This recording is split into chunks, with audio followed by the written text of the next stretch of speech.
everybody, this is Julia from abbasheart.net. Today I have another stripper story time video. If you want to hear the story of how God spared me from the New York mob, then keep listening. So I'm just going to go right into the story. Basically, how it works when you're a stripper is that even if you're a top earner at your club, you get a lot of your regular customers that will come in and sustain your business all throughout the year. And then you have highlights, like when conventions come to town or special events come to town. Those things tend to bring in like new customers, but not sustainable customers. They're just there for a season and then they leave.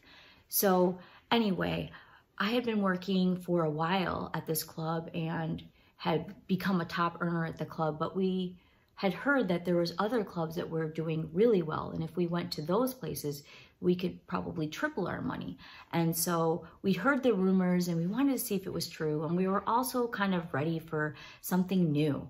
We were young and most of us didn't have any kids and we just had more opportunity to travel. So we figured we would take advantage of this time in our lives and just go out and see what our full potential was.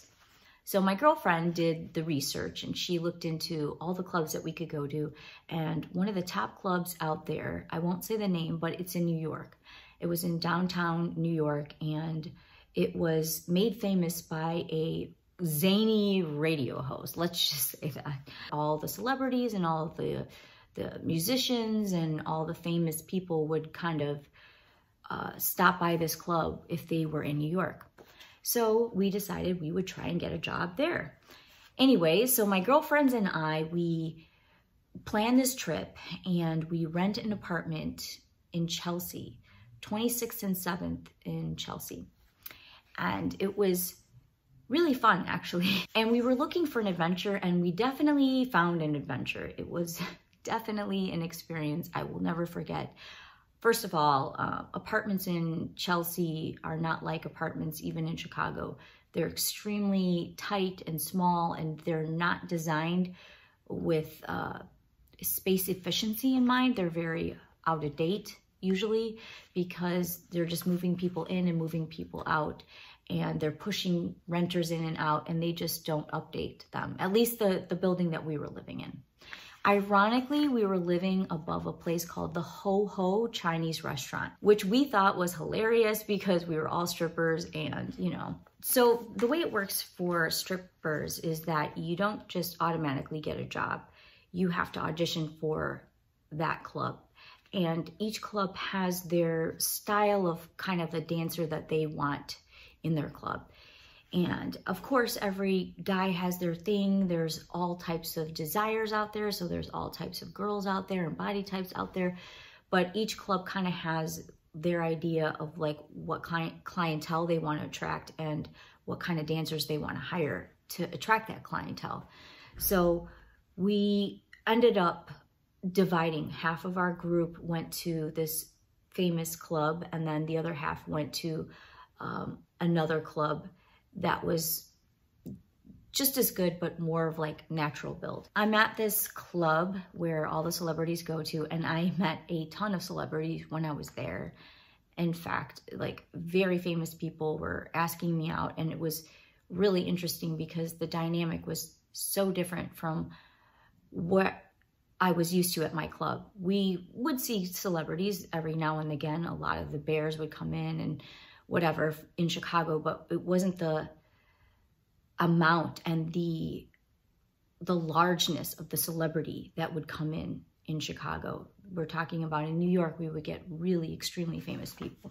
One guy that was my crush that I had crushed on my whole life, this action star that's still doing movies to this day, I met him at this club and he was asking me out and I literally said no to him because I had a boyfriend and I thought he was attractive and I thought, wow, this would be really great to go on a date with him, but there's no way because I don't want to meet this guy in a strip club. They're just, you know, once you meet someone in an environment like that, it's pretty much you're just going to be thought of in one way. And I was not that girl. So I am a girlfriend girl. I'm not that one night stand kind of person at all. So I just politely declined and the guy was just shocked. Like, why aren't you saying yes? Every girl's always said yes. And I'm like, listen, I just believe that, you know, if I'm really meant to, you know, meet you, that one day it'll be in a circumstance that's just not this toxic and weird. It'll be like normal. And I just feel that. And so he thought I was crazy and we went our separate ways. And that was kind of an interesting story in itself. I just personally always felt like you can't have a real relationship in an environment that was set up for fantasy. That the reason why this person is attracted to you is really for a persona. It's not really for who you are as a person. And I just didn't think that dating made sense in that kind of environment. It was kind of like, oh, you're attracted to this character that I play. It's almost like someone who dresses up for cosplay and they go out in this convention and then let's say they play like Laura Croft or something like that. And some guy asks them out and then they hang out with this girl and she's not being Laura Croft. It just is a little weird. When you travel and you work at different clubs, you learn that each club has its culture. In this particular club, the girls were ruthless. I can't even tell you how ruthless they were. They were so ruthless. And the management was ruthless. So sometimes you'll go into a place and the management is ruthless, but the girls are sweet. Or sometimes the girls are ruthless and the management's kind. This was ruthless all the way around. We're talking about New York. Everything's about the dollar. Everything's about the money. Smash and grab whatever they can get. And it felt like that. We go to this club and basically you have to pay the DJ like a lot of money just so he doesn't put you on the stage every 5 minutes. Because the more that you put on stage, you're only going to be getting dollars. You're not going to be getting to the VIP. You're not going to be getting the $20 dances. You're going to be getting dollar bills. And that's not going to be the big bucks at all to be on stage. So to be on stage is the last thing in the world you want to do. And the way this club worked is that they would put all the new girls on stage over and over and over again. And then you would have to ask around and say, how do you not get on stage? And like, how much do you tip the DJ to not get on stage? And no one would really tell you. And so you kind of have to guess it. And you just stab in the dark. Like, is $200, $300 enough? But you know, when you're a new girl and it's a little difficult to kind of figure out the scene, you just really don't know. You're giving like a high percentage to the DJ. So just so you have a chance to actually make money. It was just a weird setup. And the girls were not good at sharing the information that you needed to do well. They didn't want you to do well. Back to the story of what happened in this New York strip club. I've been working at this club maybe like 3 or 4 nights at this point. I kind of figured out the DJ situation. I kind of got a little more comfortable with the environment. It was a very nice gentleman's club. It was, there's all different levels of clubs. I've only worked at gentlemen's clubs. This was a very nice club where guys weren't allowed to touch the girls and all of that. I was kind of getting the rhythm of working there. One night, this powerful man walks in the room. And how you know a powerful person walks in the room is by the reaction of the people around them. A powerful person doesn't walk in the room and say, I'm powerful. It's really the body language of the people around them that signal to you, oh, this person is powerful. And this person, of course, had an entourage that they came in with, and he cleared out the VIP room. So he walks in, he wasn't really that tall. He walks in, sits down where he wants to sit down, and the management cleared out all the spaces around him and moved these people out of the VIP section into the regular section, which I thought was very strange because most people pay to go up there. So of course, they're probably not going to be happy about that. So I don't know what they did about that, but this guy cleared out the room and he's sitting in this chair by himself, and he's got like 3 or 4 guys, just like bodyguards, standing around him, you know, looking like bodyguards with their hands in front of them and just kind of watching who's coming up to him. So the DJ calls my name, and when I arrive at the booth, he says, a special person, a special guest has requested you. Make sure that he leaves happy. Yeah. As a dancer, this is something that you hear pretty often. And my personal rule was, I'm an independent contractor, so I pay to work here, and I'm going to decide what I'm comfortable with, and I'm going to leave happy and I'm going to make sure this person's happy, but it's not going to be compromising what makes me happy. So that was always my personal rule for working. So I always took what they said with a grain of salt, and that was just my personal thing. And I always brought it back to the management that, remember, I am paying to work here. They don't give you a paycheck. And if they do, they pay you like $4.30 an hour. Back in the day, that was like something that I got. It wasn't even minimum wage. And you paid so much in house fee. Getting back to the story. So the bouncer escorts me to this VIP room, and I see that guy that cleared everything out. And I'm like, oh, this is the guy that's asking for me. Great, great. Anyway, the weird part was I go to this table and I approach the guy, and he doesn't even look at me when I talk to him. And he speaks back to me without even looking at me in the face. This has never happened to me before. And so it really just stood out as like, what is happening? I have a few small interactions with him, and finally he says, my name is Ronnie Jr., and I always get what I want.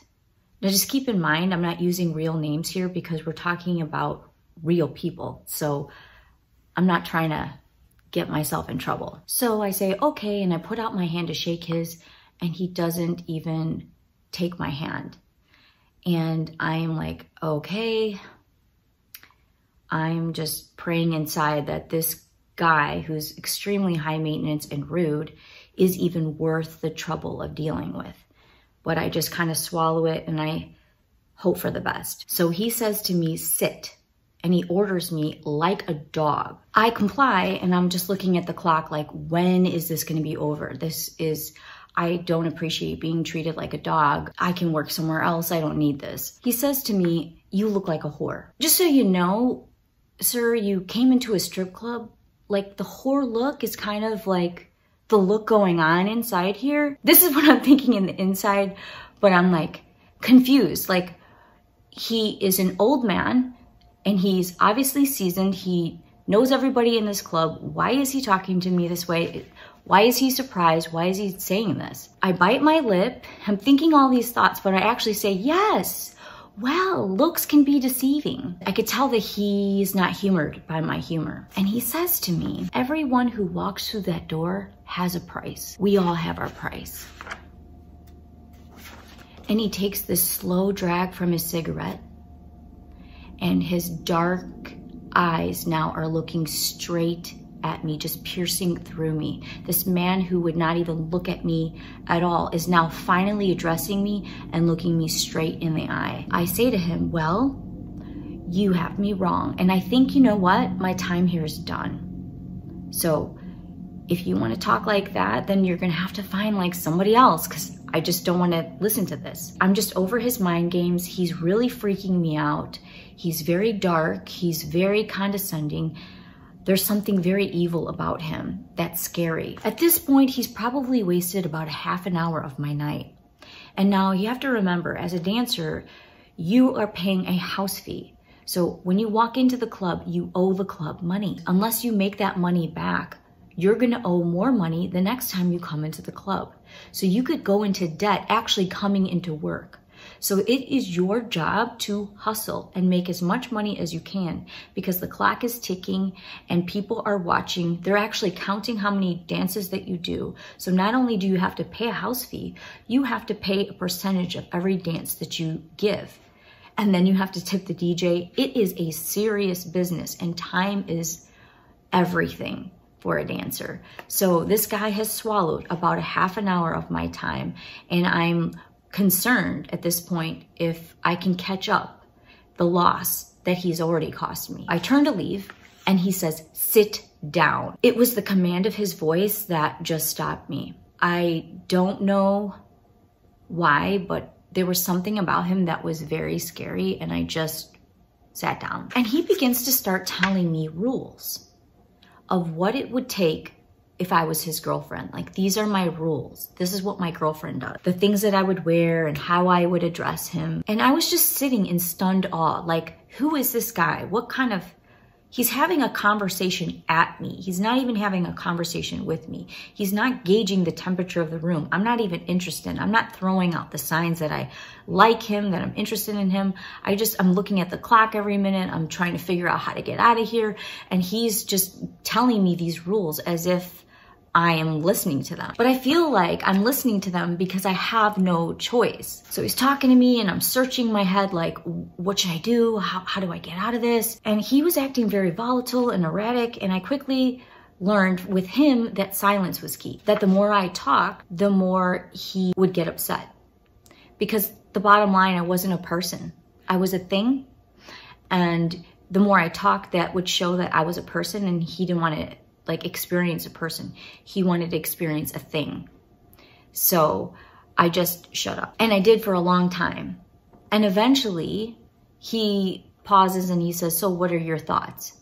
I mean, this is like way deep down in the conversation.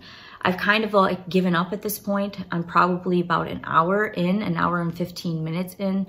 I'm scared, but I've just decided like that this night is a wash. I don't really know what's happening. I'm so scared that I don't know, I'm just kind of giving up a little bit at this point. And he asks me what my thoughts were. And you know how you get to that point where you've given up to the degree where you just don't care anymore? You just don't care. Like, maybe I will die. I just don't care anymore. So I think I just was at that point where he asked what my thoughts were, and I just like let him have it. I said, I think a man that threatens a girl to be his girlfriend isn't really a man. Like, think about it. You're threatening me to be your girlfriend. You're telling me the rules. You're not giving me a choice. You are intimidating me. So at this point, he was telling me that he had all my information, that he could go and kill all my family members if I didn't become his girlfriend, that I had to wear certain types of things, that he liked certain things, that these, we're going to go to these places and do these things. It was just 100% about like what he wanted. And he was just ordering like me, like a Domino's pizza. Like, I'll take this on the side and it was just bizarre. I said to him, what kind of guy does this? I've never had a conversation like this before. First of all, I have a boyfriend. And he completely dismissed that and said, well, no, I'm getting rid of him. He's done. I'm going to be your boyfriend now. And I said, you're threatening like the people in my life. You're threatening my boyfriend. Now you're threatening my parents. You're threatening my family. That if I don't go out with you, that you're going to off these people. So my question for you is, what about you makes you feel like you're a man? You're not even wooing a woman. You can't get a woman without threatening her. So how great of a man are you? For real, like, I want to know the answer to that. Have you ever gotten a girl that you haven't threatened? And how did you do that? And why can't you do that again? Why do you have to go to this extreme? Is there something so wrong with you that you have to go to this extreme? Like, there's some damage there. What's going on? I could feel the dynamic shifting. He was so angry. He just clenched down and his eyes got even darker. And he says to me, no whore talks to me like that. And then I say to him, I'm a whore? Then your standards for a girlfriend are super low. Wow. Not only are you not a real man, you can't even get a regular girl. You're going for a whore. Like, how little respect do you have for yourself? What is your damage? Like, I just went in deeper. And now his eyes were like blazing. He was so mad at me. And he placed his face like inches from mine. And he's like, and then the bodyguards were like, whoa, Ronnie, get away from her, back off, like, chill out. The management who came to calm him down and talk to him. And I told the manager, like, dude, I want to leave. Like, I don't know who this guy is. I don't know what your connection with is. I don't know how much he's paying you, but I need to get out. Like, he's scary. He's threatening my life. This is the scariest situation I've ever been in. Why aren't you guys protecting me? Why are you guys doing anything? Now, I didn't even mention the fact that during this time now, maybe it's been upwards of 2 hours, 2.5 hours at this point, he has told me to go in the back and change into a jeans and a t-shirt, what a normal girl would wear. And he kept saying it over and over and over again, just like over and over and over again, that I just got so fed up with it. I went in the back and took, all my dancing gear off and put on my jeans and t-shirt. And then the management comes up and they say, you can't do that. And I said, I know I can't do that. This guy is literally like a broken record. He won't shut up, and you guys aren't doing anything to stop him. And so I don't know what else to do. Like, he's pushing me to the point of insanity here. Help me. And they didn't help me. They just kept, you know, pushing things off and just saying, just relax. He's just having a rough day, and he's a great customer, so treat him well. He'll take care of you and all this stuff. They just kept telling me to just play nice. And I'm like, what if he doesn't play nice? What if I don't make any money and then I owe you guys money at the end of the night because you tell me to play nice to him and then I don't get anything out of it and then I get screwed over and I owe more money? Like, this isn't doing me any favors. You're not letting me do my job. Let me do my job. He's scaring me. Like, he's threatening me.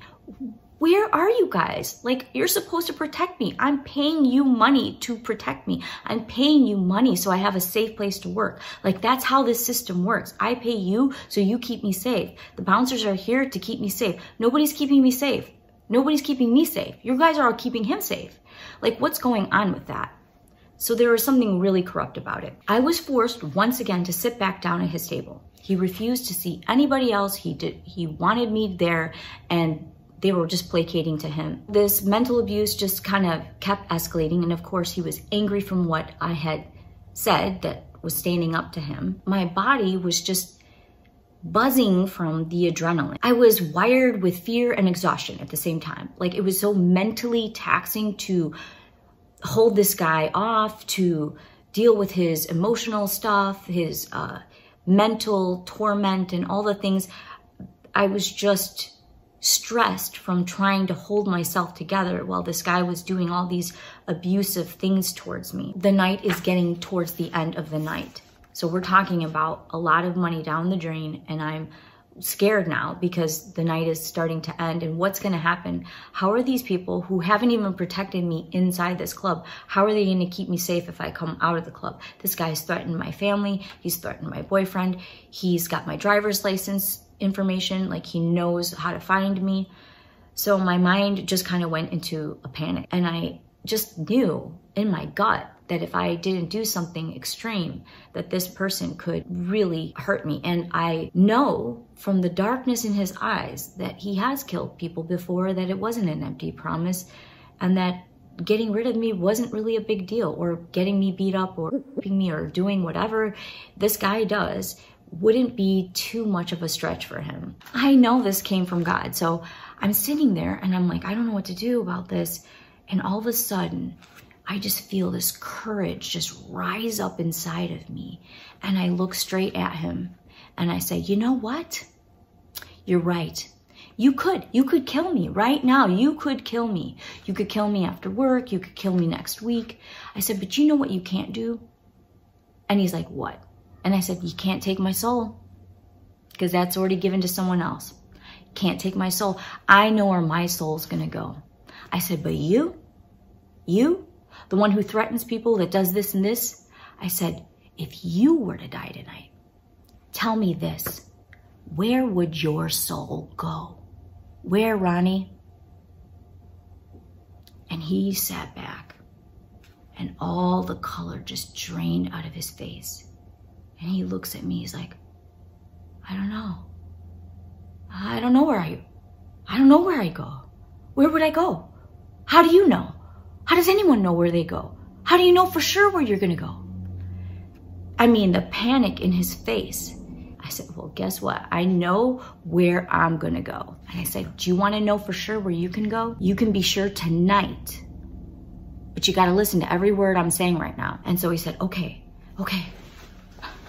He sits back and he's like, all right, I'm ready. Tell me. And he's like a little boy, like trying to be good. It's like his whole demeanor just changes. The look on his face, the way that he's treating me. And so I say, no one is good enough to get into heaven, Ronnie. It doesn't matter how many good works you do. It really doesn't. All of us have done enough sin to keep us from a place as perfect as heaven. Think about your life. Think about all the bad things that you've done. You know, there's no amount of good deeds that you could do that would erase those bad deeds.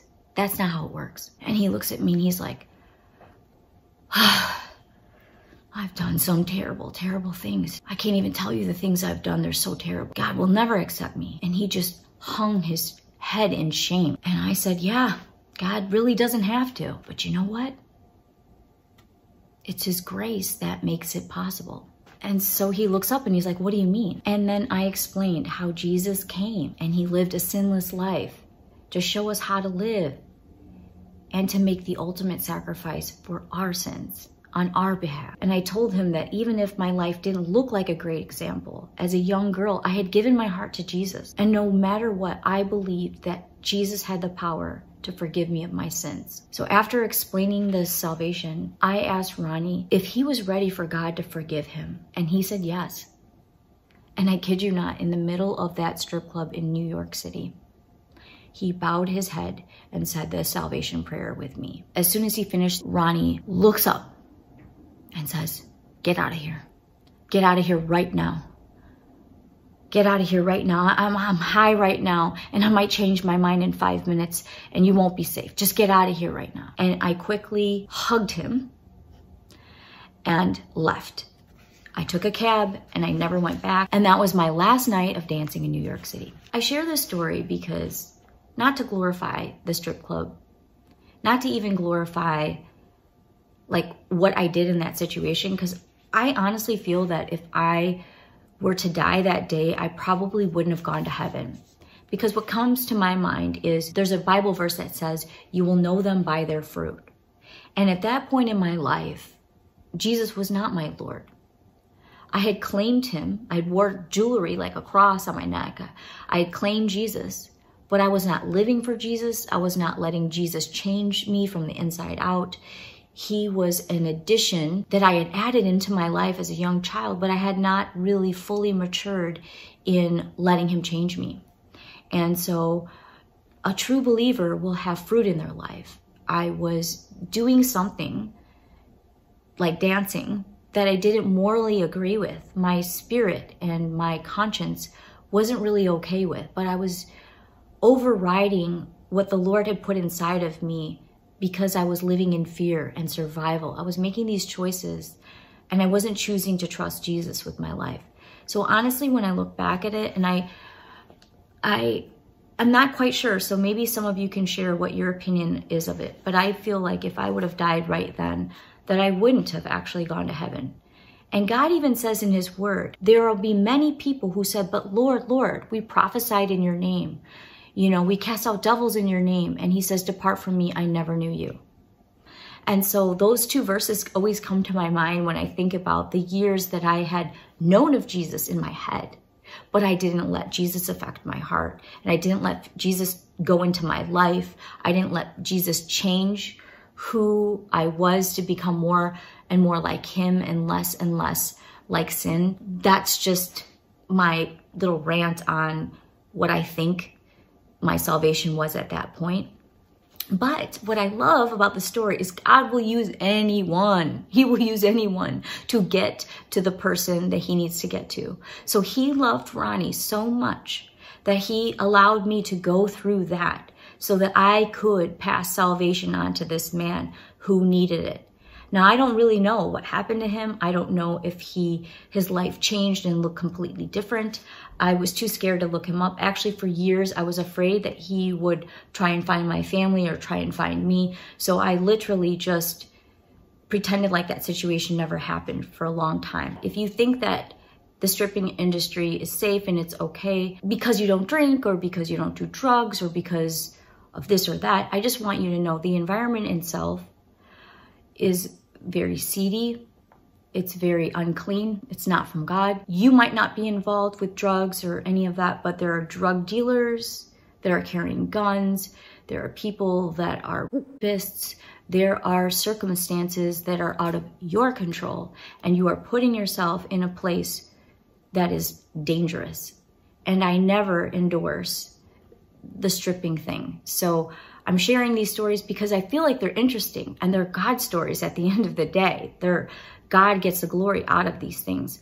And there is nothing good about this industry that I would ever recommend to anybody. I want to end with a couple Bible verses that I feel like are really important with this story. So This video is kind of long. I'm going to be putting those 2 verses in the description box so you can read them over if you question whether or not you are a true believer.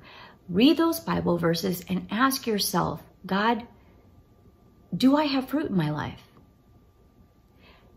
Am I going to be one of those people that you're going to say, depart from me, I never knew you? These are questions that are important to ask on this side of eternity. And so I challenge you to do that. So thank you so much for sharing all this time with me. And I look forward to hearing what you have to say in the comments. Take care.